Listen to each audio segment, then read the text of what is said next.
Glenn McDonald with 54 Bust, and today it's all about Perrault Lake.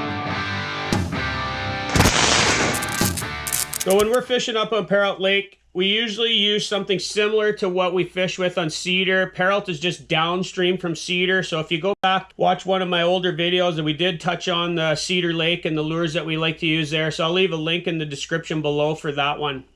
So Perrault Lake is probably a little bit of a clearer water than the majority of Cedar. Be similar to the west arm of Cedar, the slightly clearer water. Perrault can almost be thought of as in two basins, maybe your main lake basin and then the east basin, as well as the river that comes in from Cedar. So it kind of breaks down in two distinct areas. So when we start talking about fishing on Perrault, first thing that we talk about is bucktails. Pretty much everybody uses bucktails there. I think anybody that knows me, we keep it pretty simple. So we're talking black nickel.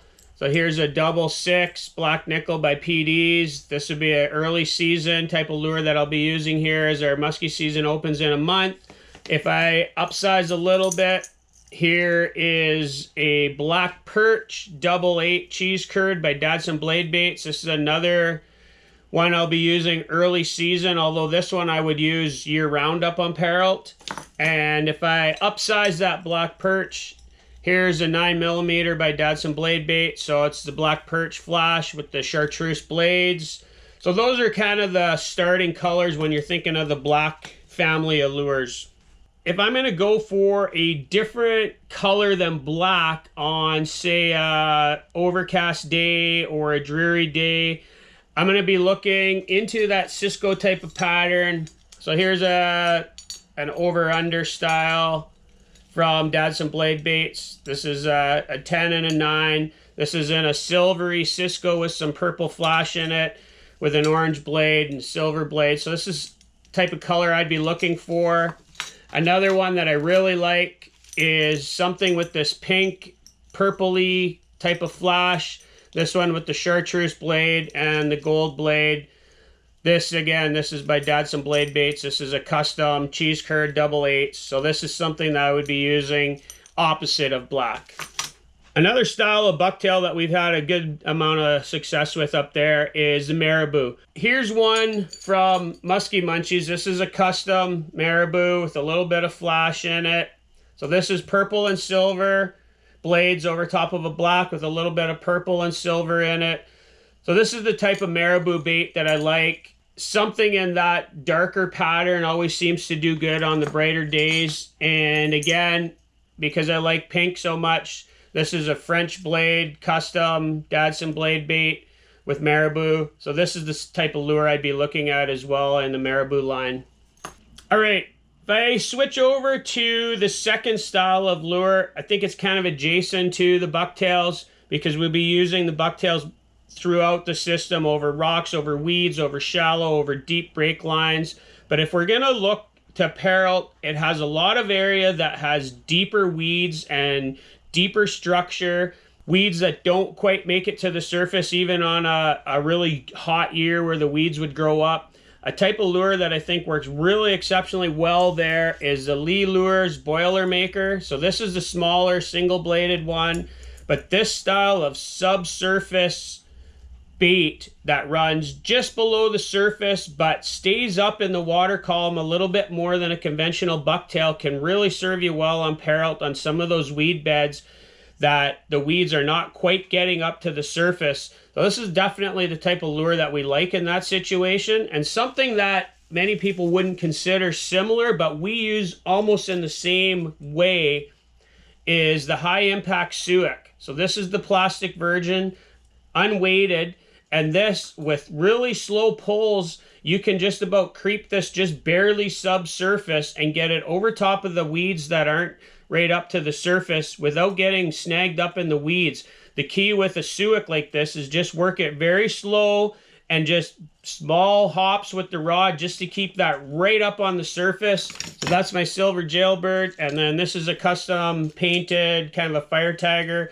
These are good colors up on Perrault that we like. So again, this is a high impact one. Same idea. We'll keep it up high in the water column on top of those weeds. All right, the next style lure that I've had tremendous success with up on Perrault is rubber Like most of my videos, almost no surprise to anyone, the Lake X Toad.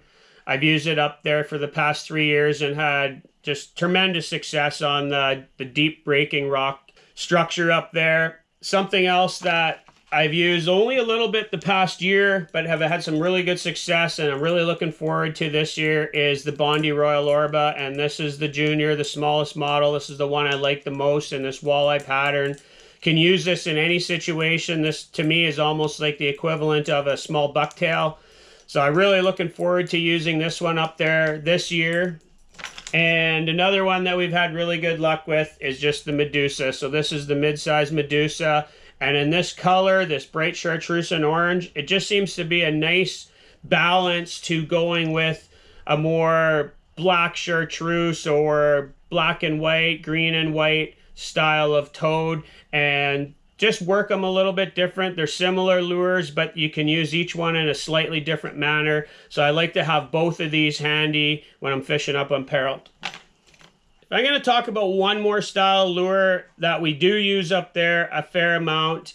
And I think it's because of the deeper structure, deeper rock structure. So if you're fishing away from the shallow weed bays and you're getting out onto some of the deep points, the deep main lake structure, the deep reefs, like to have like a crank or twitch style bait.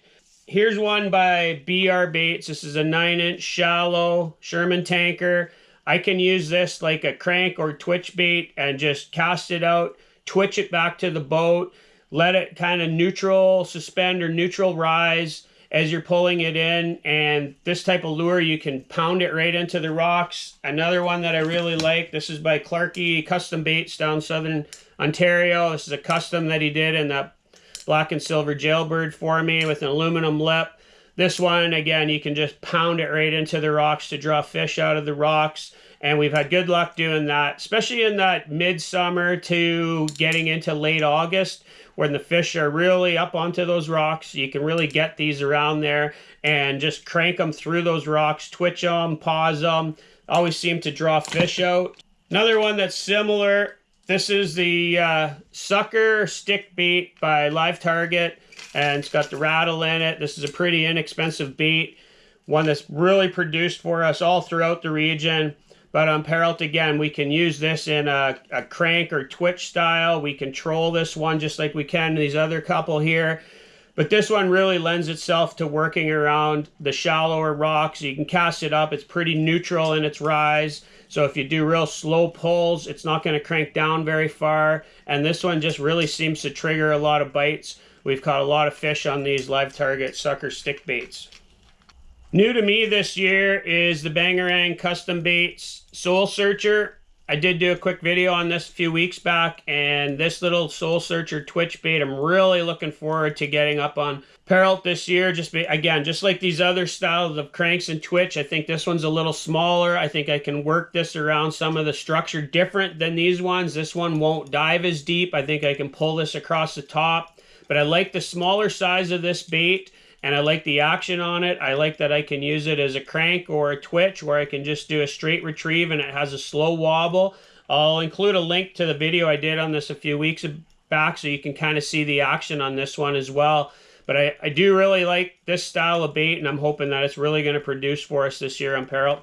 All right, thanks for watching. Hopefully you guys got a little bit out of this, and it gives you guys an idea of what to bring when you're coming up to Peril.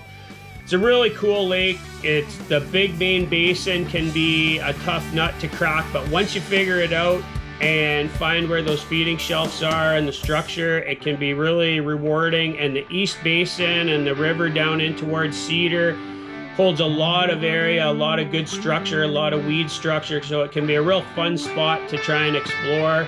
So hopefully when you guys come up, you guys can pick something that out of this little arsenal that I have here to get you guys started. If you guys like this type of content, please like and subscribe, leave a comment below.